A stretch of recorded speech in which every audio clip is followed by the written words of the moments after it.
Good morning, my name is Peace. And my name is Hannah. And we're from the SMA production company. On Monday the 12th of May, we interviewed Andy De Emmony.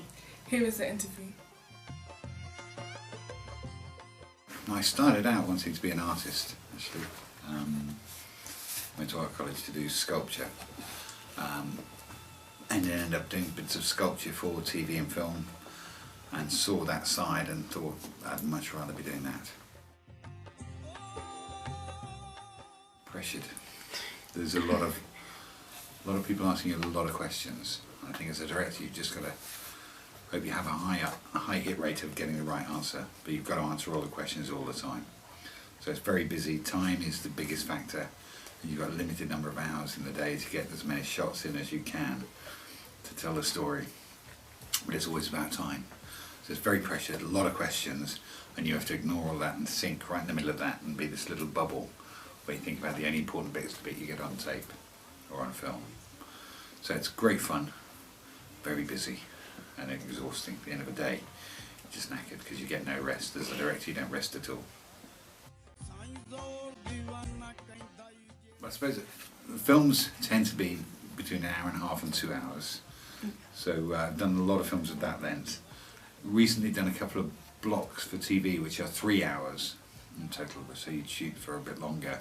So I've done it 3 hours a few times, which is pretty intense. You were there for 2 or 3 months shooting every day, 6 days a week. All the time.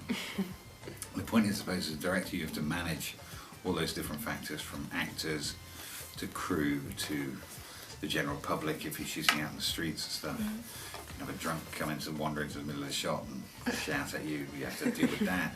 You've got grumpy crew who are tired, you've got people who want to go home, and you're running close at the end of the time, so you have to manage a lot of things and try and manipulate and cajole and persuade and trick people into getting the shots you need to get before you go home.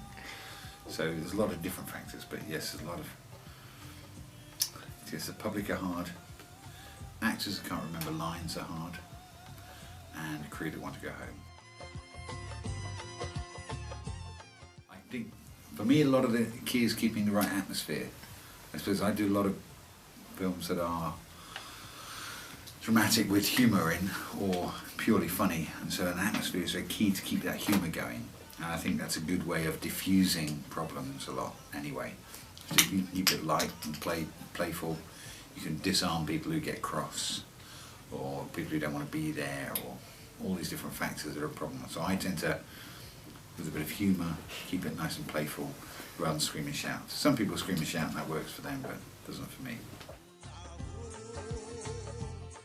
Generally you will, as a director, you'll pick them initially, but you have to get the people who are paying for the film to agree. So they have a veto. So it means you suggesting the people you want, and they say yes or no. If they say no, you find somebody else you want, and you put that person up until everyone agrees. But often with the finance, they want some names to draw an audience. So you're choosing those with a balance anyway. Generally be a lot of discussion, but it is your choice as the director.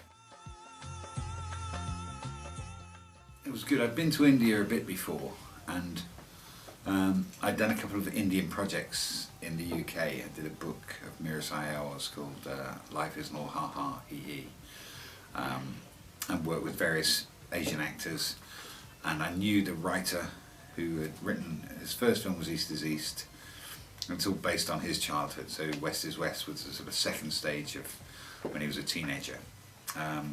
And he'd worked in a lot of comedy, and he liked my work and approached me with the script, and BBC funded it, so that's how we ended up making it. And it was a story of the family's journey back to Pakistan to the first wife.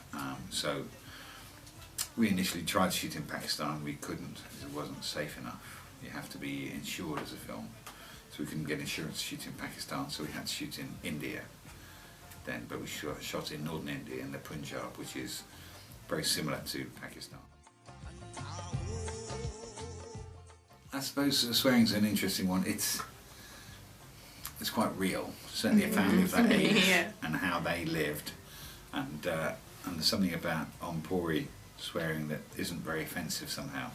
But it was a time and a place, and I think swearing is a really interesting one because on BBC you're not allowed to do swearing really.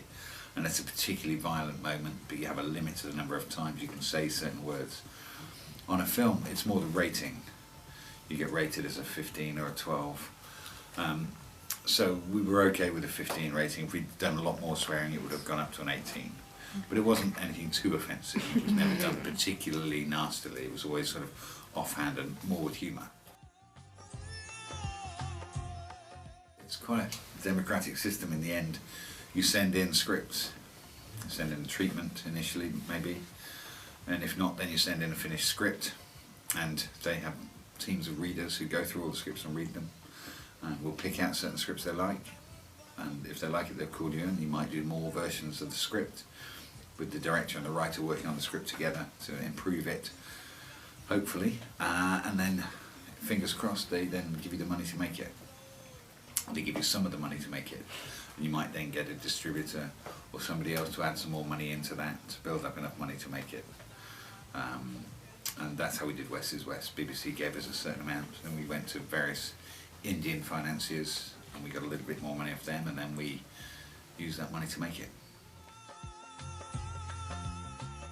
Yes, a lot of directors I think are terrific, really.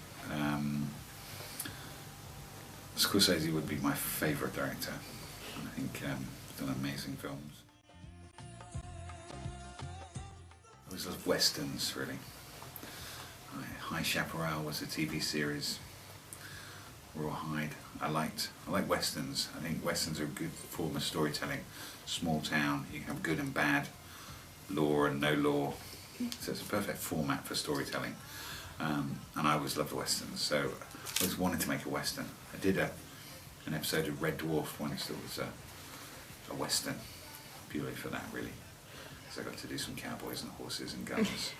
But I suppose as a kid I was quite into that, and a few of the superheroes, Batman and Superman, although I've never got into action films, I much prefer sort of character-driven drama about people. For me, the most important thing in making any short film is the story. Having a really clear idea of what the short story you're telling is. So if somebody asks you, you can tell them in a simple line, this is the story. Or you can expand it to a few lines, or to a much bigger thing to explain the story. But you've got to be really clear what the story is you're telling, and have the right size story for the length of film you're making. So it's very short, a simple idea. If it's longer, more complex, but it's got to be a very clear story you're telling. And then you tell it as well as you can with pictures and actors and words and sound and music, but very clear all the time what it is you're trying to say. And then every choice you have to make and every decision you make is informed by that. I think anyone interested in the media or interested in filmmaking needs to just make as many films as they can. It's so easy now with cameras and phones and computers. You can make things at the weekends with your friends in the evenings, and the more you shoot things and put them together and cut shots together and play with the storytelling, you'll learn how to put bigger pieces together. But the point is to keep making films.